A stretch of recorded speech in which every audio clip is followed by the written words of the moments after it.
avec qui j'ai fait 3 transats, qui est décédée en 2009 d'un cancer. Et donc que Sophie a connu, que bien sûr Béa a connu. Donc j'ai une petite pensée pour lui parce que c'était ça. C'était ça. Comment dire ça. C'était un garçon très tourmenté. Et c'était ça. À chaque fois, c'était quelque chose qui le remettait en selle de venir traverser l'Atlantique.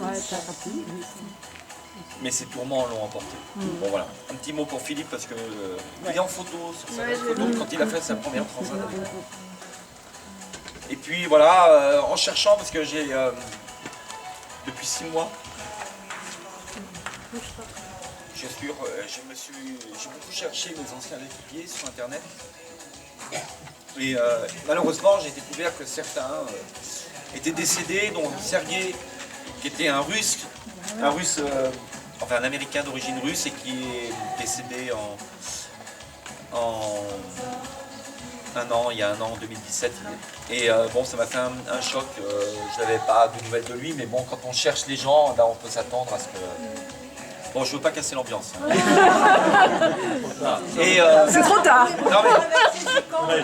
C'est déjà cassé. Après l'AVC, maintenant, après l'AVC, on a la mort. Et Grégory, que j'ai beaucoup cherché sur internet depuis des années, et j'ai fini par trouver un Ça n'a pas trop l'air de t'affecter, hein, toi? Si, parce que j'y pense tous les jours. Ah oui, d'accord. Alors on a maintenant, le PF1 tout va bien. Et voilà. J'y pense tous les jours. En plus, tout un tas d'autres. Donc j'ai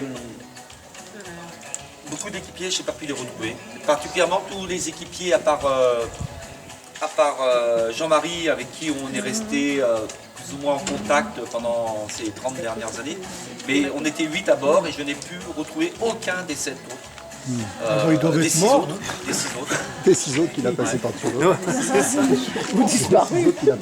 Mais il y a eu des jours, ça a été merveilleux parce qu'il y a eu des jours où j'ai trouvé 2 équipiers le même jour, comme Karine, qui est là. Karine, où es-tu? Elle est là. Et Karine, je l'ai trouvée. J'avais été la chercher plusieurs fois depuis plusieurs années. Je regardais sur internet si je la trouvais. Et je l'ai trouvée il y a un mois et demi. Et ce jour-là, j'ai trouvé un autre équipier du même convoyage, François, mais qui ne pouvait pas venir, qui avait des obligations. Et c'était marrant comme la vie, ce jour-là, m'a permis de retrouver 2 personnes, tac, sur Internet, ils sont tous les 2 apparus.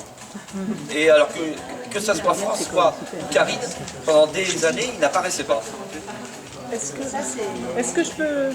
Oui, vas-y, Véro. Je pense qu'il y a 2 personnes qui auraient été...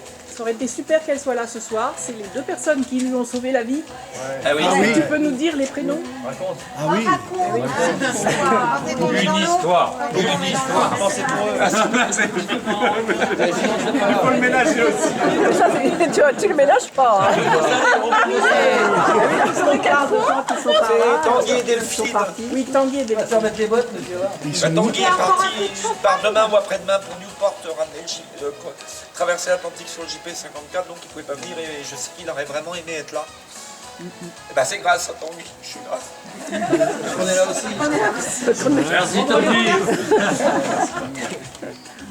Parce qu'en 2011, à 3h du matin, je suis passé par-dessus bord, tout seul sur le pont.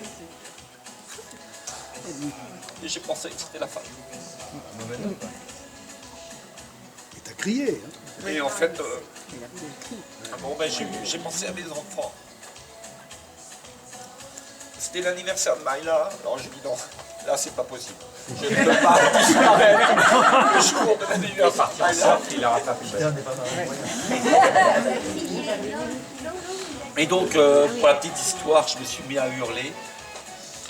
Mais contre moi, je hurlais contre moi de cet événement stupide qui faisait que soudainement je me retrouvais dans l'eau et que le bateau s'en allait.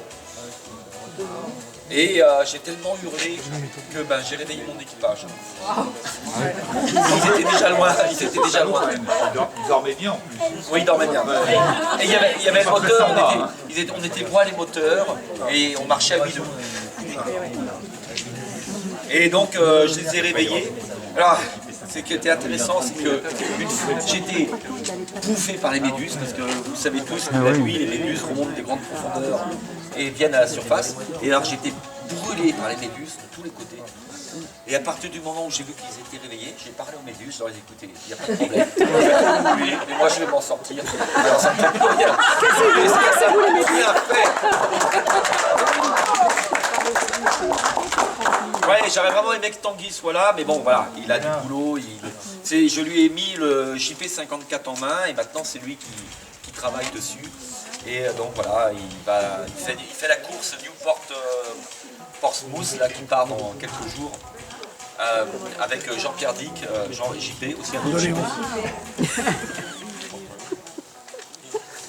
Et en fait, bon, je suis resté un quart d'heure dans l'eau. J'avais le ciel étoilé. Et c'était absolument incroyable. C'est incroyable à partir qu'ils du moment où je me suis réveillé, dans quelle sérénité j'étais. Je les observais de moi. Ah bah oui, mais moi c'est Comment moi ça fait 2 jours. Ouais.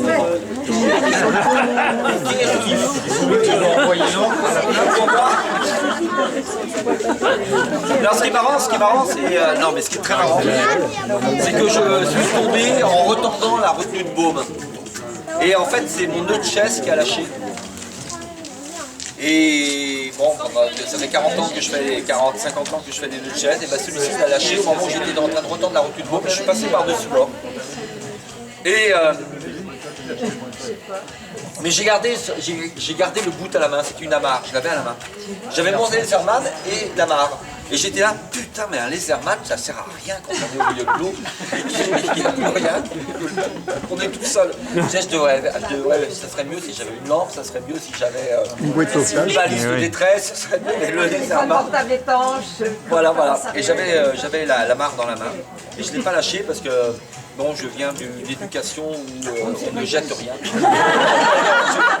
Et la barre, elle était lourde, elle était très lourde. Les choses de la barre, elle m'entraînait vers le fond. Entre les méduses et la barre, c'était un gros débat. C'est confus, ça, c'est des magots. Et donc, ils sont revenus. Et t'en retrouves grâce à fait que tu siffles. Oui, alors je voudrais aussi... c'est intéressant parce que si je suis là aujourd'hui pour vous parler, c'est aussi grâce à une chaîne de circonstances qui démarre très loin dans la vie. Et en fait, le bateau, moi j'avais plus de voix parce qu'après les cris que j'avais poussés, eh bien j'avais le ventre qui était vraiment détruit, j'avais des cordes vocales abîmées et c'était des cris que je n'aurais jamais et que je ne pourrais pas reproduire sauf dans ce moment-là. Le bateau était loin déjà, hein, pour les réveiller, mais eux ils ont eu peur, hein, ils ont entendu des hurlements, ils ont dit on est en train d'égorger quelqu'un. Ouais, ça a couvert le bruit du moteur, ça a tout couvert. Mais bon, c'est connu que le cerveau reptilien permet de faire des choses que... Et alors donc ils sont revenus vers moi, à un moment donné j'ai vu le feu vert et le feu rouge, alors j'ai dit putain ça c'est gagné, mais j'avais pas de lumière. Mais Tanguy étant un skipper professionnel, j'avais quand même beaucoup d'espoir qu'il me retrouve. Et c'était mon second. Et donc il passait pas très loin de moi, et bon je n'avais plus qu'une solution, c'est de siffler. Alors comme j'ai appris à siffler, alors je voulais remercier Agnès qui avait 16 ans, j'en avais 15 et j'étais amoureux d'elle et elle m'a appris à siffler. Agnès, si tu m'entends, quelque part beaucoup de fois, quand j'avais 15 ans tu m'as appris à siffler et ça m'a sauvé la vie. Voilà. Ah ouais, super. Bravo. J'ai sifflé comme ça.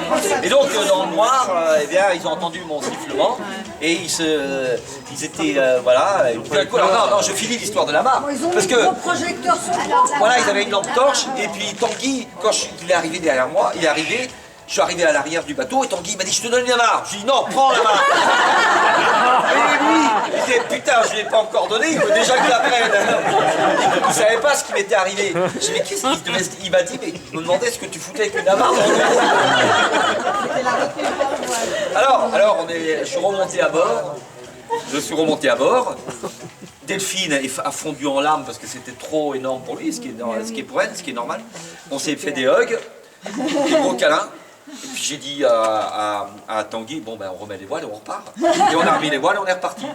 Et alors c'était le quart de Tanguy. Non, il était hors quart, c'était mon quart qui n'était pas fini. Tanguy est allé se coucher.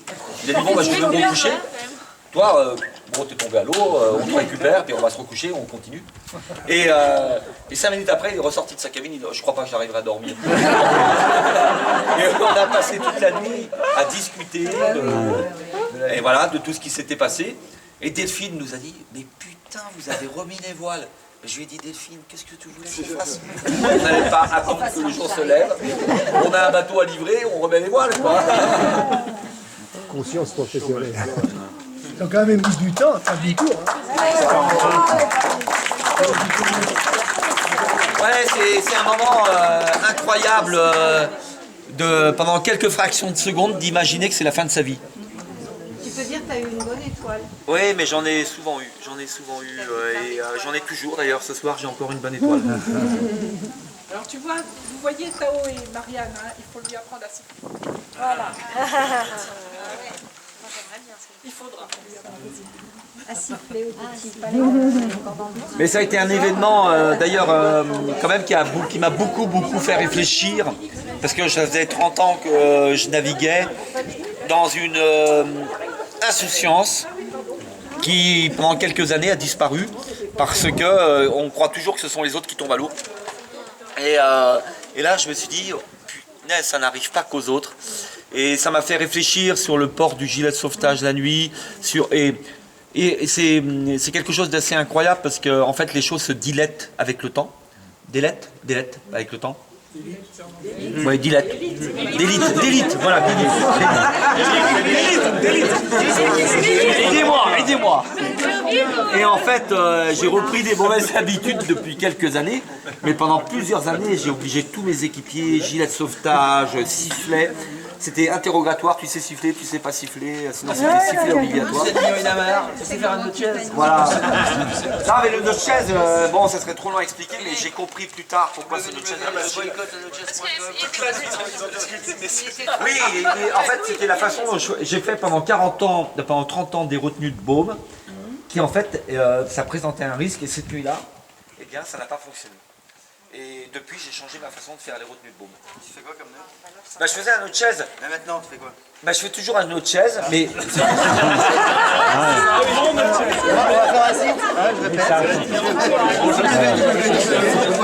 Bon, enfin, si vous voulez qu'on parle technique, on peut parler technique. C'est le but, non? Il a navigué que 3 jours avec moi. Et on dit quoi? Cela. Voilà. Mais on a fait une, en 3 ou 4 jours, on a fait une navigation extrêmement dingue. C'était la journée, tu vois. Le soir, on pas sur le bassin. Et j'ai envoyé Maël dans le trampoline sur une surprise lui demandant de réattacher le Jenaker qui était en train de se faire la malle, il se remplissait d'eau.